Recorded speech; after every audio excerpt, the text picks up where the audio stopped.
so we just wanted to save on the heat, you know, make sure you're nice and cool.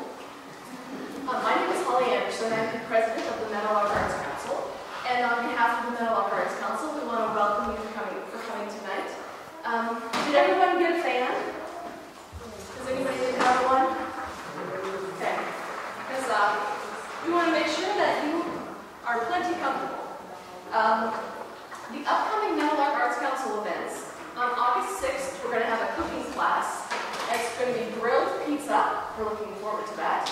Also in August, there's going to be a chalk art contest. It's going to be a little different this year, so encourage the children 6th grade and younger to attend. September 14th through 19th, the Missouri Children's Theater is going to be here, and they're going to do the show Jungle Book. And we have many other events in the works, so stay tuned. And now for the featured attraction. You came tonight to see John Baer, 3-time award-winning humor columnist, author of the book 15 Months of Winter, former Crosbyite. He's an actor, former Meadowlark Arts Council board member, current Los Angeles resident. In fact, his books will be available after the show. But unfortunately, that John won't be here tonight. Tonight, we are pleased to have a tour guide from the North Dakota Department of Tourism, John Baer.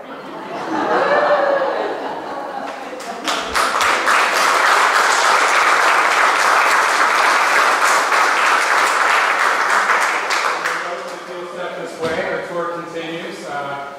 We are now in the historic Daneville Church. Right this way, folks. Now you may be wondering, is this on? Yeah. Is it?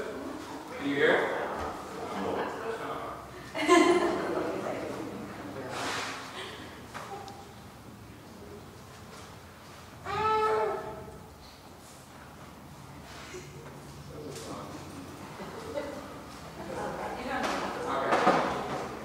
Now you may be wondering, you might look at this place and say, what makes this church historically significant? I said, you may say, what makes this church historically significant? I'm glad you asked. I don't have any idea, but I'm glad you asked. The church was transported from Daneville Township in the year 19-something, and that's about all I know about. But I would say that the church, the church does stand here today as a testament to the fact that people in North Dakota hate to throw anything out. Oh my goodness, I just realized the rest of the tour group got here. If you guys want to sit down, I have to go through my whole spiel again with the rest of these folks. Okay, so let me introduce myself. Let's see, I see from my notes that you all are from Los Angeles. Well, I used to live there myself. Oh, and this is your first time in North Dakota. Well, welcome to North Dakota. My name is John Baer. I work for the North Dakota Department of Tourism. I'll be your guide during our walking tour of the entire state of North Dakota. I hope you brought comfortable shoes because we've got a lot of state to get through. North Dakota is located in the U.S. region known as the Great Plains. The state shares the Red River of the north with Minnesota on the east. Okay. Of the north with Minnesota on the east. South Dakota is on the south, Montana is to the west, and the Canadian provinces of Saskatchewan and Manitoba are to the north. The western half of the state consists of the hilly Great Plains and the northern part of the Badlands to the west of the Missouri River. The state's high point, White Butte, at 3,506 feet, and Theodore Roosevelt National Park are located in the Badlands. The region is abundant in fossil fuels, including natural gas, crude oil, and lignite coal. The Missouri River forms Lake Sakakawea, the third largest man-made lake in the United States, behind the Garrison Dam. So with an area of 70,762 square miles, North Dakota is the 19th largest state in the Union, although it is the 4th least populated. Less than 1 million people live in North Dakota, so there's plenty of breathing room. Plenty of opportunity to walk off and be by yourself. Plenty of chances to get lost in thought. And when you finally look up, you realize that you've wandered into someone's wheat field. And you don't know which way to go because all you can see is wheat from every which way that you look. Stalk after stalk of dreaded wheat. You're cold and lonely, and you wonder if you'll ever see another human being alive. And you wonder how long it'll be before you have to start eating your own feet. But then your cell phone rings, and you're surprised to find that you have 2 bars of service. And actually, Verizon service is pretty good in this area. Okay, but I digress. Okay, North Dakota is situated right smack dab in the middle of North America, both left and right and top to bottom. A stone marker in Rugby, North Dakota, marks the geographic center of North America, of the North American continent. North of Rugby is the International Peace Garden, which is located partially in North Dakota. Okay, north of Rugby is the International Peace Garden, which is located partially in North Dakota and partially in Manitoba, Canada. It is a well-known fact that this joint venture of maintaining the garden is the only thing that has kept peace between these two volatile nations. The state nickname for North Dakota is the Peace Garden State. Now we like to tailor these tours to the groups. So that's why earlier I had you write down your questions and put them in this box. So we're going to go through your questions tonight. So I'll answer them as best I can. Let's see what is on your minds. Okay, so the first question. When will we see Mount Rushmore? Gee, I never get tired of hearing that. Okay, let's see. What's the next one? Are there any famous people from North Dakota? Of course, there's the very famous, well-known band leader, Lawrence Welk. There's also,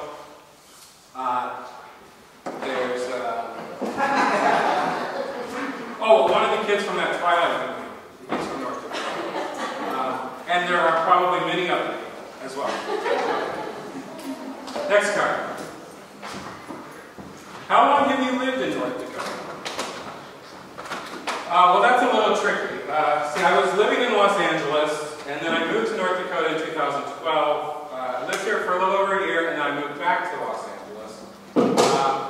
But it's hard to find work in LA, so I took this job now with the North Dakota Board of Tourism. So I'm back. So that's the answer to that question. Next question. If you don't even live here, what makes you qualified to guide us through North Dakota? Okay, first of all, whoever wrote that, maybe you have some psychic ability. That's pretty impressive. Second of all, that kind of hurts. I mean, sure, I'm not from around here, but that doesn't mean I don't have anything to teach you about North Dakota. I can still guide you. It might be an outsider's guide to North Dakota, but I still think we can have a good time. An outsider's guide to North Dakota. I like the ring. I like the sound of that. All right, next question.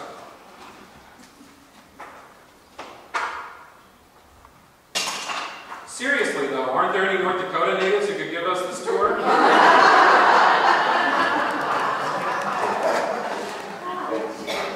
Okay, currently there are only 3 of us in the office at the Department of Tourism.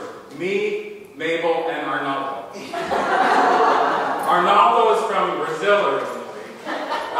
He doesn't speak English, he hasn't learned English yet, so he gives all of our Portuguese language tours. Arnaldo doesn't do much around the office.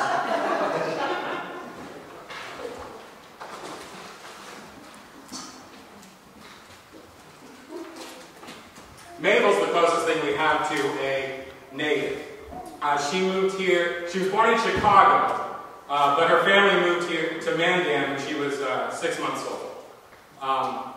So all of her neighbors are really nice to her, although they're a little suspicious that she's not from around here.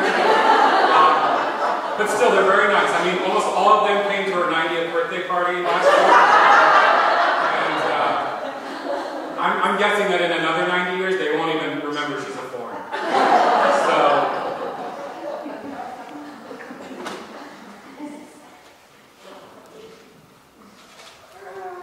Okay, so you're stuck with me for this tour. Although we are currently hiring at the Board of Tourism. Like so many businesses in North Dakota, the Department of Tourism has had some difficulty in filling positions. With the lowest unemployment rate in the nation, everybody who wants a job here seems to have 3 already. It's not always easy to find quality people. You know, and expectations are pretty high at the Board of Tourism. You have to have a pulse. You have to be able to speak, although apparently not English. And you have to be willing to pitch in for donuts on Friday mornings. Let's see, next question. What's with all the road construction around here? You probably noticed that seems like every single road in North Dakota is undergoing construction. You know, as we like to say around here, there are really only 2 seasons of the year, winter and road construction. You know, since winters last so long, there's such a short window to work on roads that we have to do them all at the same time. Of course, if the Department of Tourism has its way, you're going to see a lot more construction here next year. Because we have this plan to turn North Dakota into a more tourist-friendly place. I don't know if you realize this, Los Angeles gets over 40 million visitors a year, 40 million tourists a year. And those tourists bring in billions of dollars into the California economy. Okay, Los Angeles is approximately 500 square miles, or 140th the size of North Dakota. So by that math, we figure that we could get as many tourists as 5.5 billion to come to North Dakota every year. But all we need to do is we have to draw them in. So California has amusement parks. You've got Disneyland and Magic Mountain, Legoland, and the Universal Studios. So to compete with that, we've got a plan to turn the state into one large amusement park. Okay, so we're going to start in the oil capital of North Dakota. You've heard of Six Flags over Georgia? We'll get ready for 6 rigs over Tioga. It will be like a huge water park, but instead of water, the kids will slide around in oil. It'll have a 200-foot oil slide called the Slick, and a giant oil wave pool called Crude Attitude. Now up here in Crosby, we'll create an amusement park that pays homage to the state's rich agricultural history. We call it Farmland USA. It'll have roller coasters with cool names like the Thresher or the Combine, the hailstorm that destroyed half the crop. It will require a lot of real estate to get that park going, to get Farmland USA going, but there's plenty to be had. All we have to do is clear out all those farms that are just taking up space around here. Okay, but don't worry, there's attractions in the state for grown-ups too. North of Rugby, we're just going to get rid of all those flowers. We're going to turn the International Peace Garden is going to become the International Beer Garden.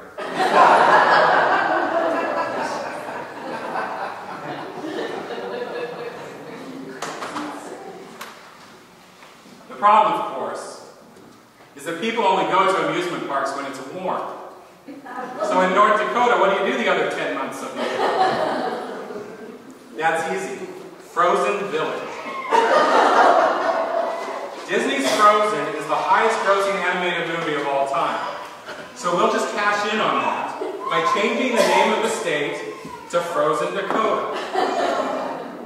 Or North DeFrozen. We'll call the Capitol building in Bismarck Elsa's Ice Castle. And Lake Sakakawea would become Anna's Curling Ring Adventure. In Medora, all references to Teddy Roosevelt will need to be changed to Olaf the Snowman. If we take just these little simple steps, the Department of Tourism believes that North Dakota will become the tourist destination for Americans and Canadians for generations to come. So when you come back on your next trip, you'll notice that the state has become a whole new, complete tourist immersion experience. We're very excited about that. All right, next question. Why does your name tag say Vice President of Relocation? Oh, you noticed that. You've got really good eyesight. So the Department of Tourism has expanded the scope of its responsibilities to include recruitment and enlistment of new residents. So I'm the department's Vice President of Relocation. I know it sounds like an impressive title, but when there's only 3 people in the office, Arnaldo is the Senior Supervisor of Paperclip Redistribution. And Mabel is the Executive Vice President of making sure I keep you 2 yahoos in line. So it's my job to turn tourists like yourselves into residents. I take my job very seriously. That job is to highlight. I'd like to highlight for you many of the great features of this state, and even guide you towards the decision to make North Dakota your home. I'm going to take my cards back to see. So coming from Los Angeles, I can say that the greatest part about living in North Dakota is that you're not in Los Angeles anymore. Just to give you an idea, there are 12 million people who live in the Los Angeles metro area. Of those, 4 million live in the actual Los Angeles city limits. To put that in terms of here, Crosby is about 1.4 square miles with 1,100 people. To match LA's population distribution, the population of Crosby would have to go from 1,100 people to 11,000 people. So that would be LA here. That's a lot of people. Good luck getting a card at Super Value.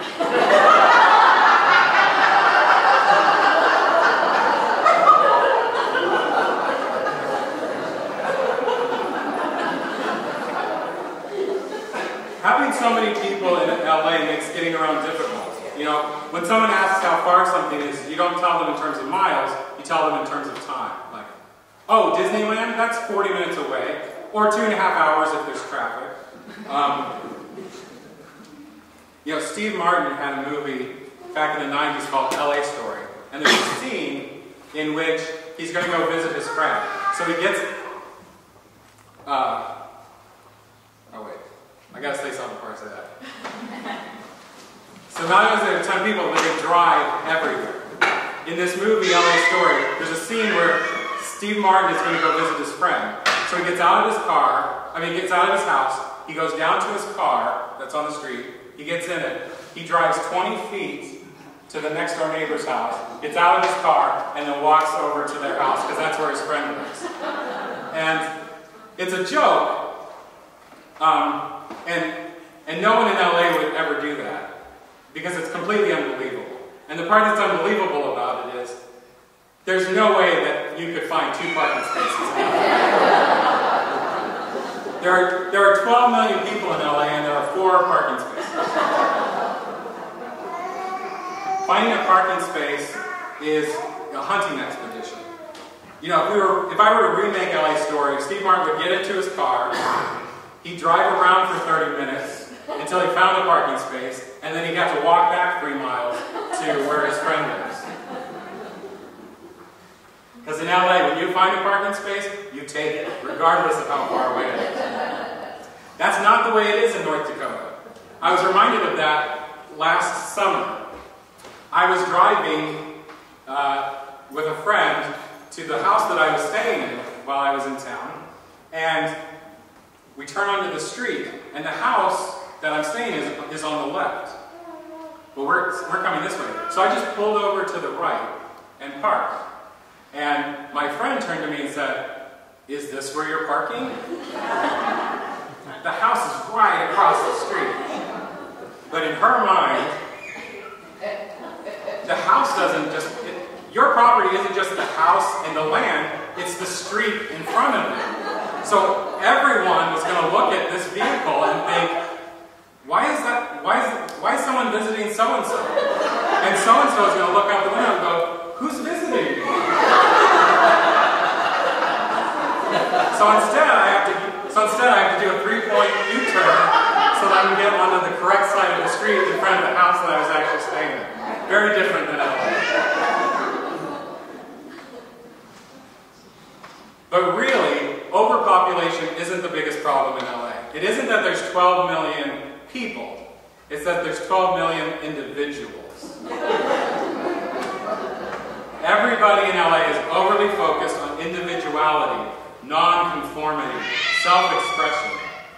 Now, I know that sounds good on the surface. Shouldn't we all strive to stand out from the crowd?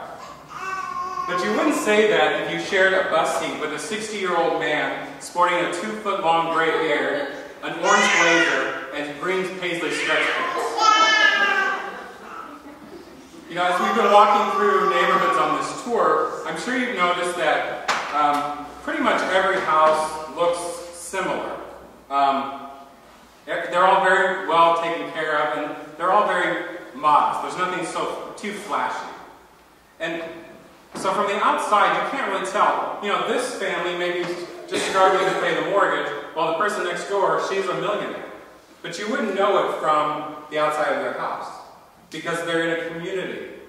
But that's not the way it is in LA. You walk through a neighborhood in LA, and you've got a 1950s Cape Cod style house.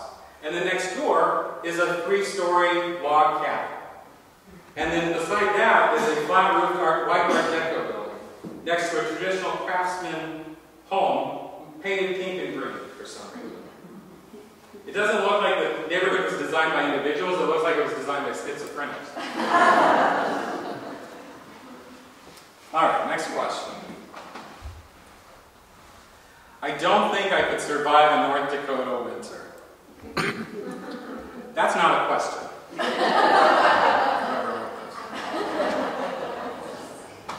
Okay, but I'll address it anyway. Okay, so some of you may have heard rumors that North Dakota gets cold.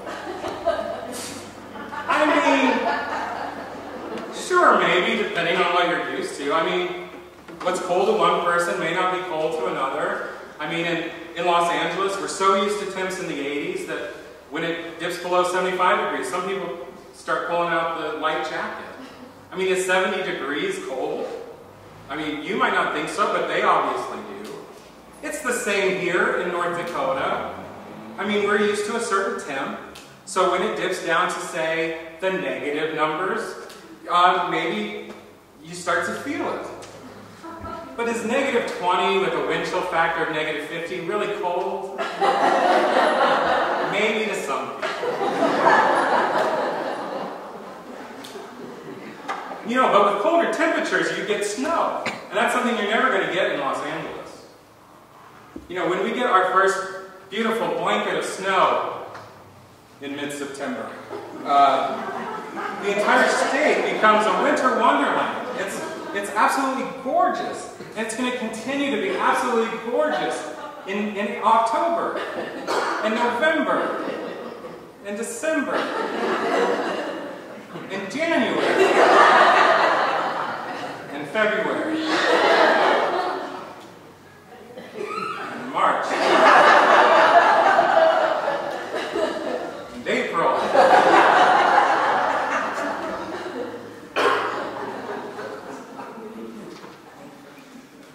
and some of May.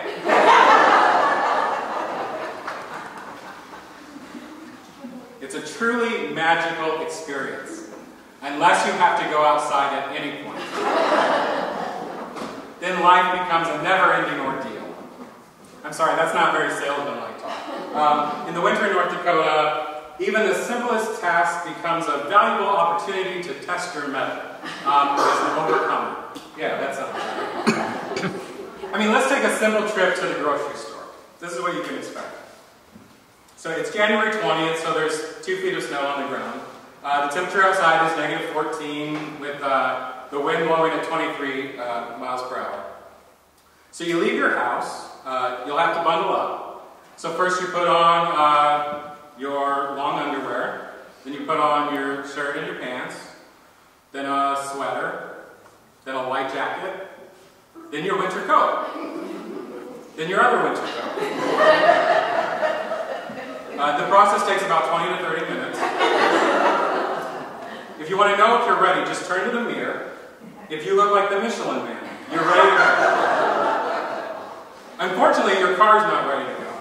So you have to go out to your car, you turn it on, you hit all the buttons that promise to defrost things, and then you walk back into your house and wait for it to warm up. And you wait. And it's hot, so you take off a layer. But it's still too hot, so you take off a couple more layers. So by the time you feel comfortable, the car's ready to go, but you're not ready yet. So now you gotta get back into your Arctic sumo wrestler costume. So eventually you get on the road. At least that's what you think you're on. It's hard to tell because everything is white. Everything on the ground is white. Is this Main Street? I don't remember a jungle gym being the median on Main Street. I might have drifted into the park. So when driving in winter, follow this little rule of thumb.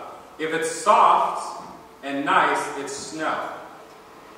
If the white thing you're on is slippery, that's ice. And that's what you want to be on. That's what you want to drive on.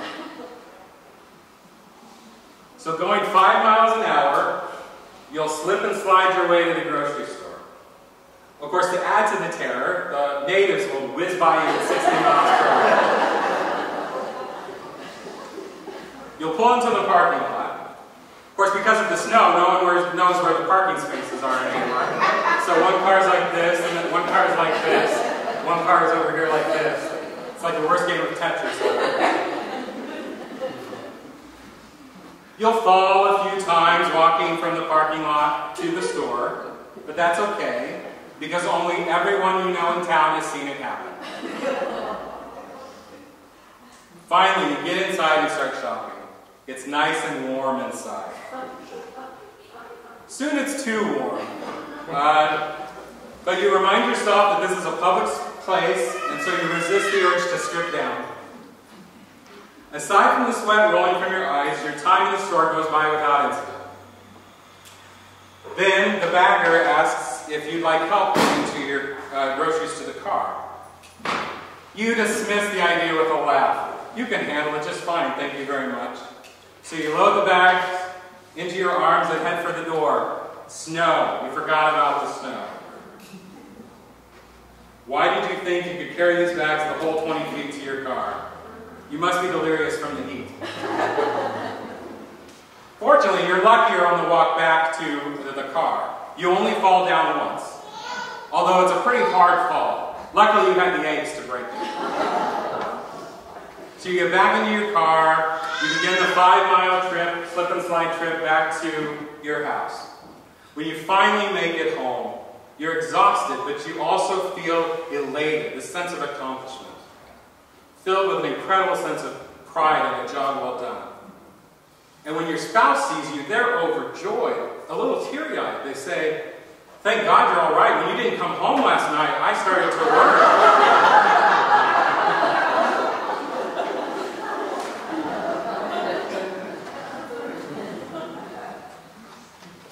But don't worry, winter doesn't last forever. Eventually, the spring will come. The snow and the ice will melt, and the entire state will be a gigantic mud pit. You'll track mud into your place of work. You'll track mud into your home. You'll track mud into your bed, which is weird because you're not wearing shoes at that point. You'll know that spring has arrived when you start seeing the first box elder bugs flying around your living room and getting trapped in the shade above the overhead light. For those of you who don't know, box elders are black and red bugs about a ½ inch long. They got their name because they supposedly live in box elder trees. I've never seen a box elder bug in a tree. I've only ever seen them in my house. They should be called 2-bedroom condominium bugs.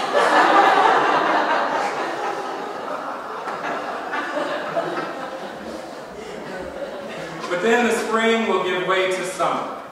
The box elder bugs will disappear, having been eaten by flies. I'm not positive that's what happens, but I think that's what happens. At least you will be eaten by flies, or harassed by them anyway.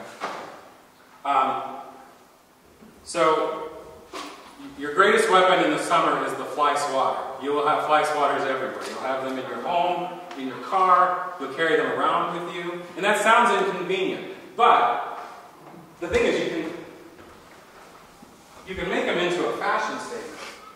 I mean, you don't have to have just the regular fly swatter. For the ladies with the long hair, instead of a scrunchie, you just have the fly swatter scrunchie. Very stylish. Don't worry, guys, you're not left off. To keep your pants up, you can have the fly swatter belt. So ladies, fly swatter fashion. And these are fine. These are fine for every day. But what if you're going out on the town? What if you're having a really nice? Well, you can wear a more formal brooch. Fly swatter brooch. I don't know if it's keeping up the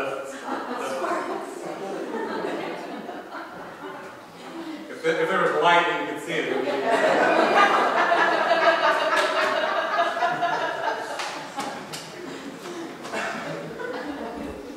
All right, next question.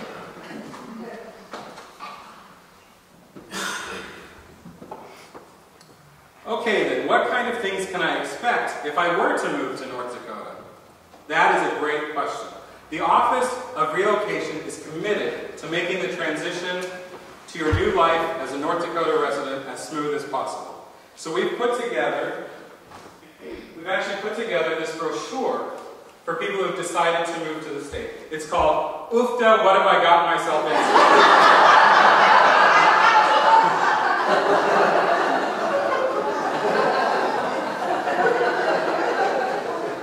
Now, I won't go through all of them, but I'll pick some of the highlights. The first thing you realize when you move to North Dakota is that folks talk a little differently than they do in other regions. But that happens in any region, people talk differently.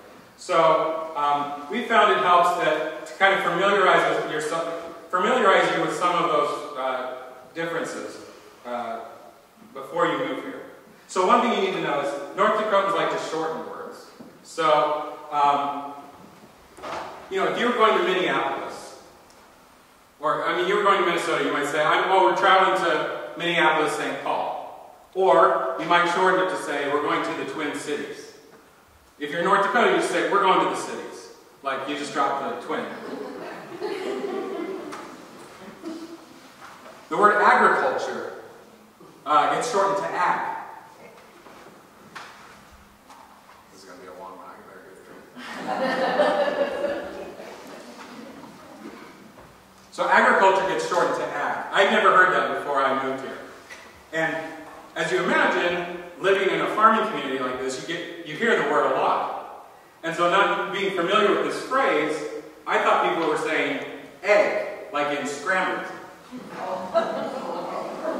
So my first few months here is like egg this and egg that. And all I could think is this town must have the highest per capita cholesterol level in the United States. Convenience store becomes C-store. Again, I've never heard this phrase before. And I thought people were saying seed store, like in pumpkin seed store or bird seed store. So I'd be like, John, you want us to pick you up something at the seed store?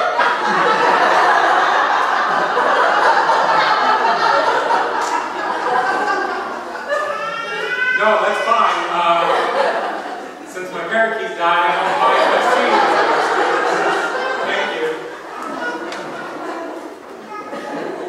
And some words take on a whole new meaning altogether. If I were in Los Angeles, if I said, the women here are obsessed with bars, they would have a mental image of a bunch of women sitting around a tavern trying not to fall off of their stools.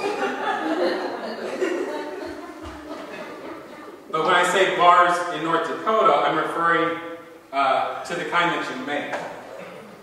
There's nothing in the world that gives a North Dakota woman more pleasure than pressing oats covered in peanut butter into a 9x13 baking dish, drizzling chocolate over it, baking it at 350 degrees for 25 minutes, and then cutting the resulting confection into smaller rectangles.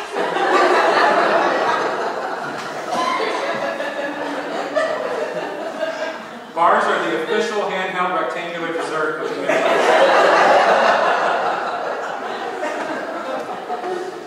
They are served at every fundraising event, social event, community event. You know, I was on an arts council a few years back, and we threw a champagne gala. We wanted to be a little classier than normal, so we didn't want to offer the same, you know, everyday fare. Those bars shaped like champagne flutes were very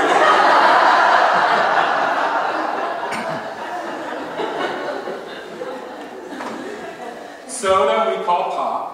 We call lunch dinner and dinner supper.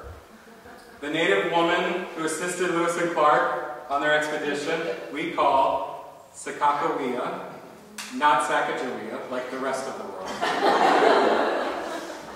And then there's words that only belong here. Ufta. Ufta is by far my favorite North Dakota word. I use it all the time. For those of you, Ufta is used quite commonly in the upper Midwest, but if you're from outside that region, you probably never heard it. So let me educate you. Ufta is a Norwegian American term, which means, well, ufta.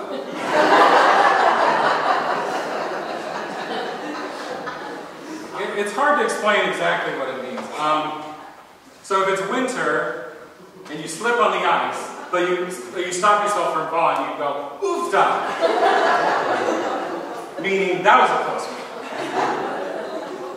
If you slip on the ice and fall on your butt, you'd say, ufta.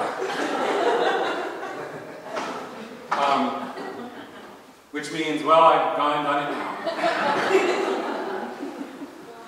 If the zombie apocalypse came and you were surrounded on all sides by the living dead, and you only want to eat your brains and you have absolutely no means of escape, you would say, ufta! Which is loosely translated as, well, we're really in something else.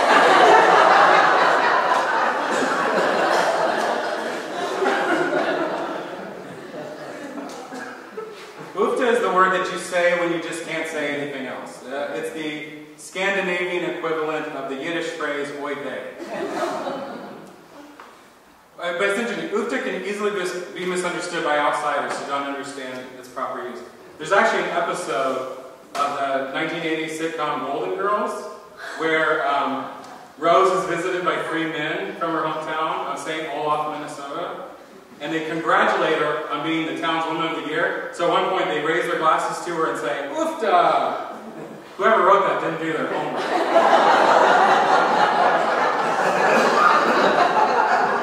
Ufta is not a celebratory term. The closest it comes is when you are extremely overweight and you say ufta after you've managed to successfully lift yourself out of a chair.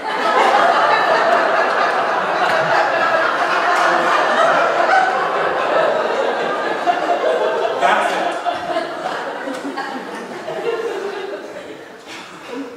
Norwegians are not by nature a celebratory people. Norwegians like to remain unseen, hidden, stealthy. That's why so many famous ninjas are Norwegian.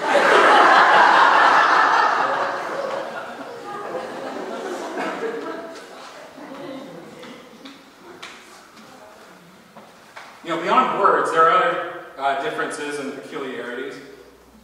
Some of the food is different. Some of it's peculiar. Hot dish. Take 1 meat, 1 starch, 1 vegetable, 1 can of cream something. Throw it into a covered dish, toss it in the oven, say a prayer to the Almighty, and you have hot dish. When an outsider asks a North Dakotan, what is hot dish? For simplicity's sake, you say, oh, it's another name for casserole. Hot dish is like a casserole, only it's wetter and paler. And it doesn't quite taste like any of the things that went into it. I mean, this is only my opinion, but hot dish is kind of like casserole's dim-witted toothless cousin. That casserole sends up to the attic when company's coming over.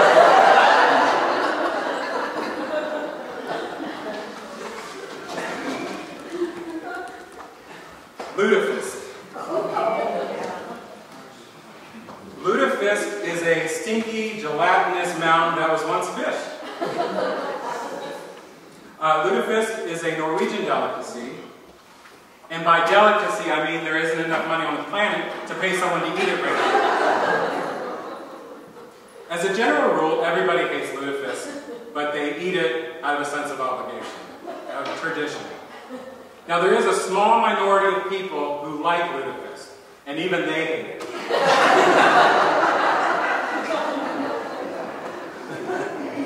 So traditionally prepared, lutefisk takes between 10 and 14 days to make. This ordeal begins with a salted dried cod, which is soaked in cold water for 4 to 6 days. After this, the cod spends 2 days in a cold lye bath, followed by another 4 to 6 days in cold water. The resulting mass is then covered in salt to remove moisture, then rinsed to remove salt, then steamed or boiled to remove any remaining taste.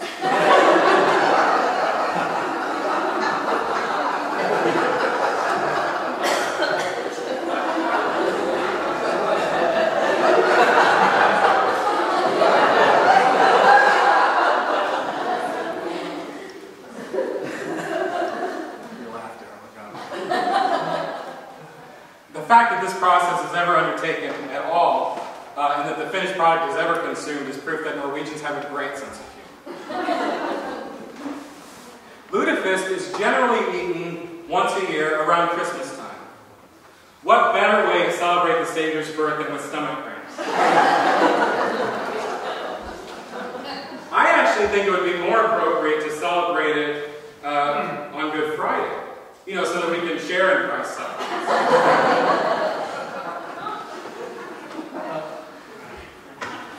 The word lutefisk is loosely translated to, Father, forgive me for I know not what I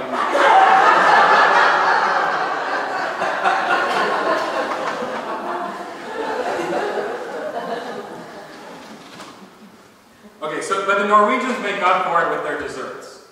Okay, so there's lefse, which is a sweet, flat bread made from potatoes. It's better than it sounds. Then there are krumkake, tadignan, sandbakkels, fyrstekake, julkake, romengrat, molten creme. I know, the names sound horrible. But don't be fooled, the food is great. See, it's a trick by the Norwegians. They give the food terrible names so that no one will want to eat it, and so there's more for them. It's the linguistic equivalent of taking a box of donuts and licking all of the donuts before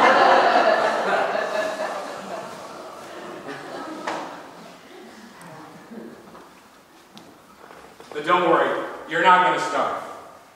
Far from it. If there is one immutable fact in the universe, it's this. If you move to North Dakota, you will gain weight. When I arrived in North Dakota for the first time in 2012, I stepped off the plane in Minot and immediately heard a whoosh sound. It was suddenly harder to walk. I looked down to see if there was something stuck to my shoe, and I couldn't see my shoes anymore. There was this great big belly blocking the view. Overnight, my pretty big belly had become a great big belly. So I gained 10 pounds my first day in North Dakota. That was only the beginning. Since I didn't have a car, I walked everywhere. And so with all that new added exercise, I gained another 5 pounds. You know, since I didn't have a car, and there's not a lot of fast food around here, instead of eating fast food all the time, I was cooking from home. So that improvement in my diet made me gain another 15 pounds. So if you're like me and move to North Dakota, you will gain weight. I guess there's just something in the air here. It might be lard.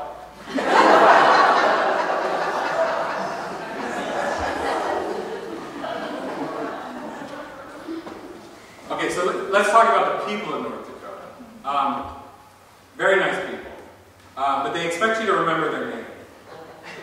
Especially true in a small town, because people are accustomed to knowing everyone and being known by everyone. So some people will get upset when you move to their town just because you're there, because they have to acknowledge the fact that there's someone on the planet that they don't know. But that bitterness will subside once you learn their name. Once they learn your name, provided you learn their name too. Of course, you'll be learning 300 people's names, so it's a little bit difficult for you. And let's be honest, you're learning 300 names, and let's be honest, Norwegians all look the same.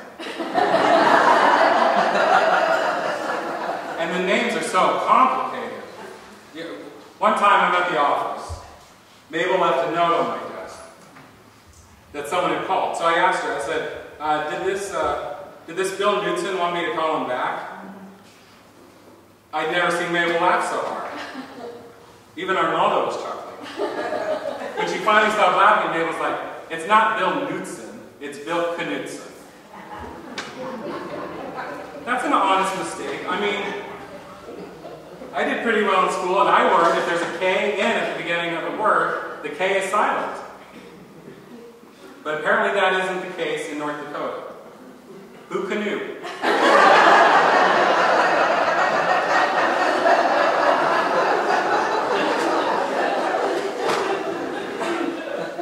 Just to be safe, I spent the first 6 months here addressing everyone as, hey you, in an attempt not to offend anybody. Even if I remembered the person's name, I would still err on the side of, hey you, just to be safe. You know, I'd be at this restaurant, and someone would say, you're sure bundled up, John. Are you cold already? There's only 2 feet of snow on the ground. And I'd say, hey you, I guess I am. And she'd say, John, it's me, Mabel. We work at the same office. We drove here together. And I'd be like, I can know, Mabel. I just got nervous. Could you pass me a knife?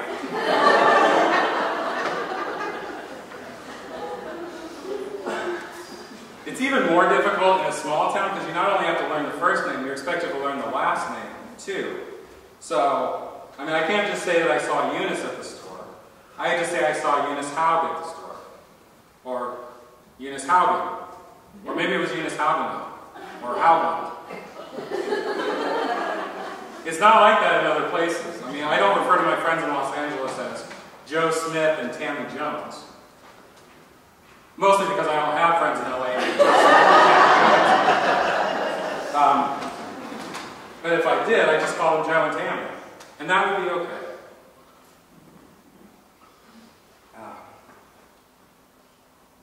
So to kind of illustrate that, here's a typical conversation. My first few months here between me and Mabel. So I'd come in and I'd say, Mabel, I just met the nicest lady at the ski store. And Mabel would be like, what was her name? Carol. Carol what? I'm not sure. Carol something son, I think. Anderson? No, it wasn't Anderson. Olson? No, it wasn't Olson. Anderson? You already said Anderson. I said Anderson S.O. That was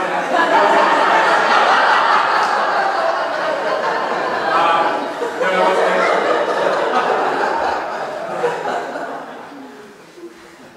Wilson, Benson, Rollison, Erickson, Anderson, Evenson, Ellison, Ellenson,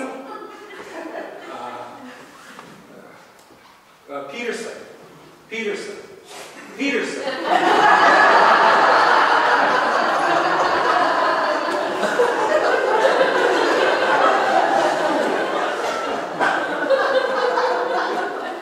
Paulson, Nielsen,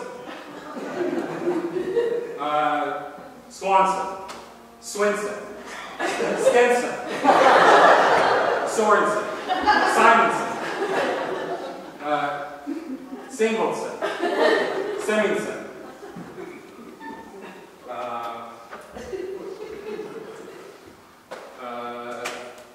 Jacobson, Jansen, Johnson, Ingleson. Rolfson. No. Or Borson. No. Christensen. Christensen. Christensen. Frederickson. Vossen. Thompson. Torgerson. Torgerson. Alverson. Hansen. Gilbertson. Gunderson. Gustafson. It wasn't any of those. Why give up? Those are the only Carol something sons I know.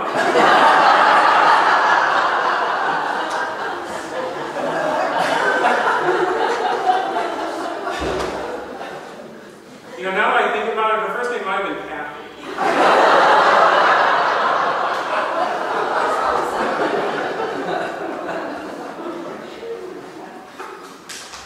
Oh, we still got questions to... Sorry about that. Okay. Everything you've said about North Dakota is really mean. Can you give me one good reason to move to North Dakota? You know, there's only really one reason you should move to North Dakota. It's the thing that sets North Dakota apart from any other place in the United States, any other place in the world. That's the people. You learn a lot about a place by the people inhabited. And nowhere is that more true than here. You know, Mabel lives next door to this lovely couple. They're just the greatest. Been married forever. And I think they really exude the spirit of this place. His name is Ole, and her name is Lena. I mean, sure, they fight sometimes. I mean, Ole complains that Lena isn't much of a housekeeper, and Lena's upset that Ole is always watching television. The other day, Lena comes into the room. Ole's watching this English rugby tournament on cable. And Lena squints and says, "What is that on the TV?" And Ole squints and says, "Dust."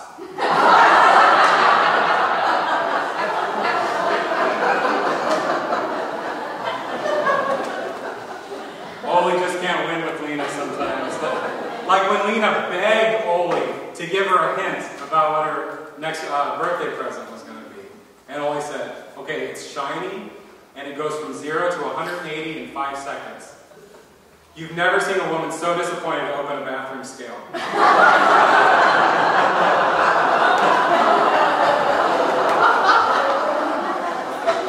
You know, and for his mother-in-law's birthday last year, he bought her a cemetery plot. But then this year for her birthday, Ole didn't buy his mother-in-law anything. And when she complained, Ole was like, "Well, she still hasn't used the gift I got her last year."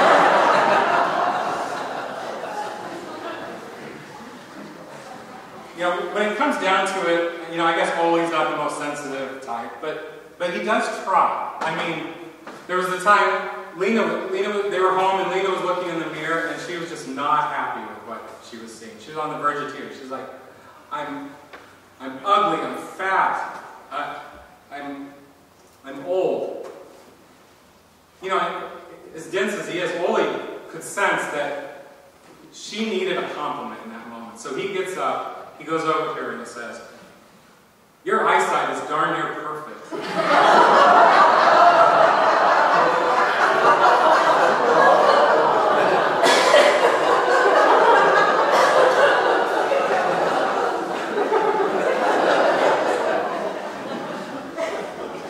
They went to Lena's high school reunion recently, and Lena spent the entire time looking at the sky over at this table over here, who was just downing drink after drink, and he was obviously drunk.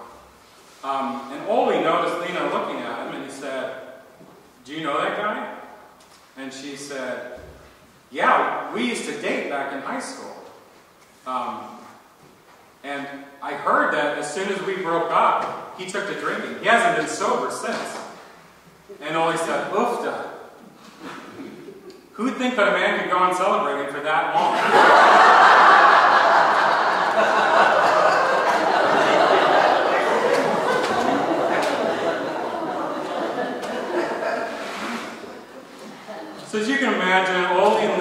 couple of tough customers, and they are, everyone here is. I mean, the people in North Dakota are rugged. More rugged than anywhere else in the United States, I'm positive of that. Maybe rugged isn't the right word. Manly. The men here are manly. Much manlier than me. The women, though very feminine, have just enough of that pioneer spirit to make them still slightly more manly than me.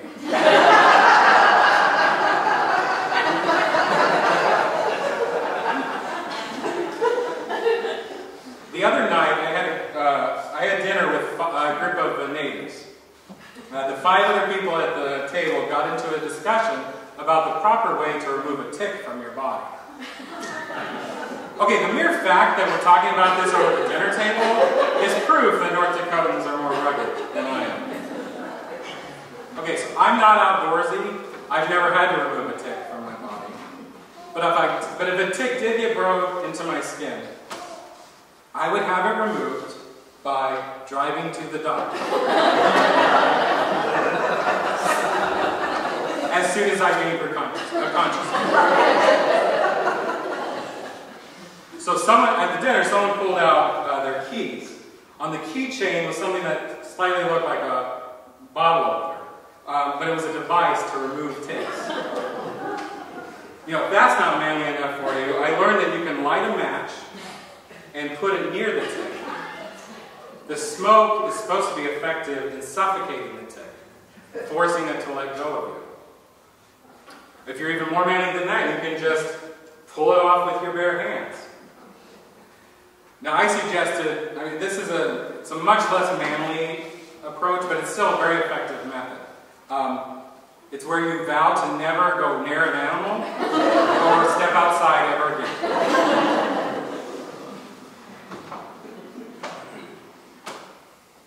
Oh, it looks like we're down to our last card. You've talked a lot tonight. Can you give us a little wrap-up that makes us feel all warm and fuzzy inside? Well, I'll try. So to sum up, I think it goes back to the thing I was saying about Los Angeles, how they praise individuality. And they do it because they want to avoid the other possibility, which is conformity. But they don't get it. There's nothing wrong with being true to yourself, but individuality it's just been taken to extremes. So it's not about standing out from the crowd, it's about standing apart from the crowd. Because they don't understand that the opposite of individuality is not conformity, it's community. And community is that belief that we are all in this together. I care about you and you care about me. I am accountable not just to myself for my actions, but to a larger whole. What I do affects not only me, but other people as well. When my next door neighbor hurts, I ache with him. When my friend achieves success, I rejoice with her. You have friends in LA, but community is really hard to come by. That's what you get when you move to North Dakota. A place that cares about you and loves you. Even if you'll never be a native. People that will always be, people that will always be your community.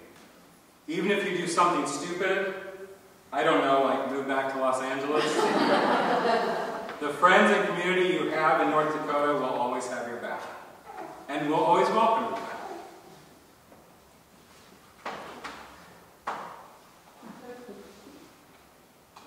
Speaking of facts, we better get back on our tour. This has taken a little more time away than I thought. Well, I hope you have enjoyed the tour so far. We're going to have to double time it from here on out if we're going to get to Williston by midnight. So.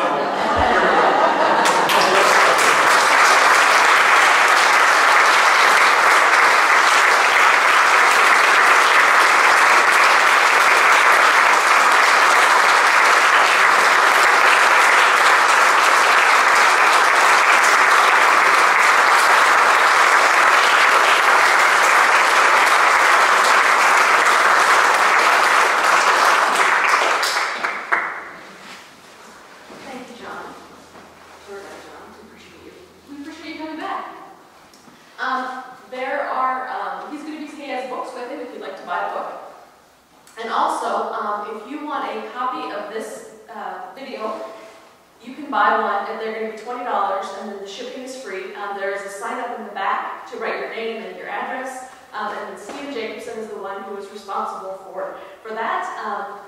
And